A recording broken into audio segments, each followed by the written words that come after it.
اعوذ باللہ من الشیطان الرجیم، بسم اللہ الرحمن الرحیم۔ اور کمزور لوگ جواب میں بڑا بننے والوں سے کہیں گے کہ اس طرح نہیں، بلکہ یہ تمہارے شب و روز کے مکر و فریب نے ہمیں قبول حق سے باز رکھا، جبکہ تم ہمیں حکم دیتے تھے کہ ہم اللہ کے ساتھ کفر کریں اور اس کے ہمسر یعنی شریک ٹھہرائیں۔ اور یہ لوگ جب عذاب الہی کو دیکھیں گے تو ندامت و پشیمانی کو دل میں چھپائیں گے، یعنی دلوں میں پچھتائیں گے، اور ہم کافروں کی گردنوں میں توق ڈالیں گے۔ یہ لوگ دنیا میں جیسے عمل کرتے تھے آج ان کا ہی ان کو بدلہ دیا جائے گا۔ اور ہم نے جب بھی کسی بستی میں کوئی ڈرانے والا نبی بھیجا تو وہاں کے آسودہ حال لوگوں نے یہی کہا کہ جس دین کے ساتھ تم بھیجے گئے ہو ہم اسے نہیں مانتے، اور ہمیشہ یہ بھی کہا ہم مال و اولاد میں تم سے بڑے ہوئے ہیں اور ہم کو کبھی عذاب نہیں دیا جائے گا۔ کہہ دیجئے کہ میرا پروردگار اپنے بندوں میں سے جس کے لیے چاہتا ہے رزق کشادہ کر دیتا ہے اور جس کے لیے چاہتا ہے تنگ کر دیتا ہے، لیکن اکثر لوگ اس حقیقت کو جانتے نہیں ہیں۔ اور تمہارے مال اور تمہاری اولاد کوئی ایسی چیز نہیں ہے جو تمہیں ہمارا مقرب بارگاہ بنائے،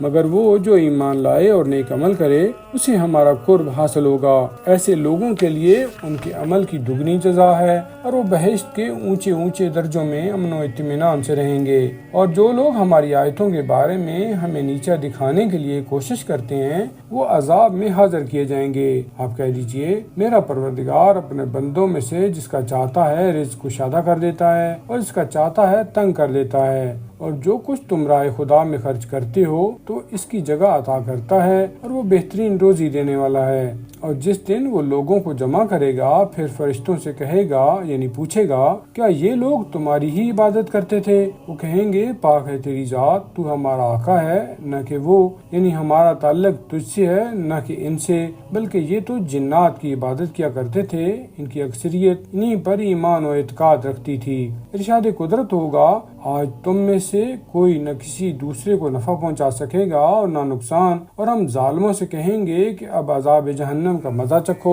جسے تم جھٹلایا کرتے تھے۔ اور جب ان کے سامنے ہمارے واضح آیتیں پڑھ کر سنائی جاتی ہیں تو وہ کہتے ہیں کہ یہ شخص تو بس یہ چاہتا ہے کہ تمہیں تمہارے باپ دادا کے معبودوں سے روکے، اور کہتے ہیں کہ یہ قرآن نہیں ہے مگر گھڑا ہوا جھوٹ۔ اور جب بھی کافروں کے پاس حق آیا تو انہوں نے یہی کہا کہ یہ تو کھلا ہوا جادو ہے، حالانکہ ہم نے نہ انہیں کوئی کتابیں دیں جنہیں وہ پڑھتے ہیں اور نہ ہی آپ سے پہلے ان کی طرف کوئی ڈرانے والا نبی بھیجا ہے، اور وہ ان سے پہلے گزرے ہوئے نبیوں کو جھٹلا چکے ہیں۔ اور جو کچھ ساز و سامان اور قوت و طاقت ان کو عطا کیا تھا یہ کفار مکہ تو اس کے عشر عشیر کو بھی نہیں پہنچے، لیکن جب انہوں نے میرے رسولوں کو جھٹلایا تو میری سزا کیسی سخت تھی۔ اے نبی آپ کہہ دیجئے میں تمہیں صرف ایک بات کی نصیحت کرتا ہوں کہ تم دو ایک ایک ہو کر خدا کے لیے کھڑے ہو جاؤ اور پھر غور و فکر کرو، یعنی ضرور تمہیں معلوم ہو جائے گا کہ تمہارے ساتھی یعنی رسول خدا میں کسی قسم کا کوئی جنون اور دیوانگی نہیں ہے، وہ صرف ایک سخت عذاب کے آنے سے پہلے تمہیں ڈرانے والا ہے۔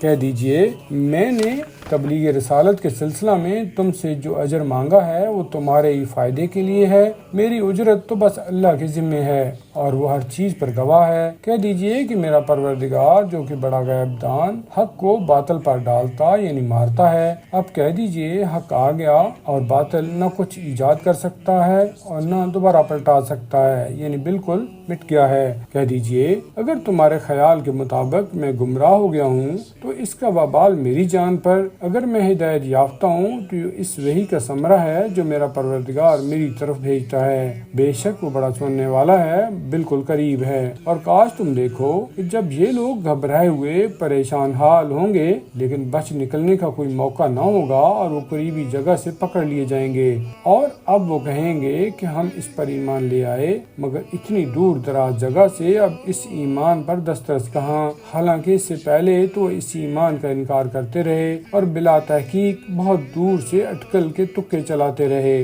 سو اب ان کے اور ان چیزوں کے درمیان جن کے یہ خواہش مند ہیں رکاوٹ کھڑی کر دی جائے گی، جیسا کہ اس سے پہلے ان کے ہم مشربوں کے ساتھ کیا جا چکا ہے، یقیناً وہ بڑے شبہ اور شک میں مبتلا تھے۔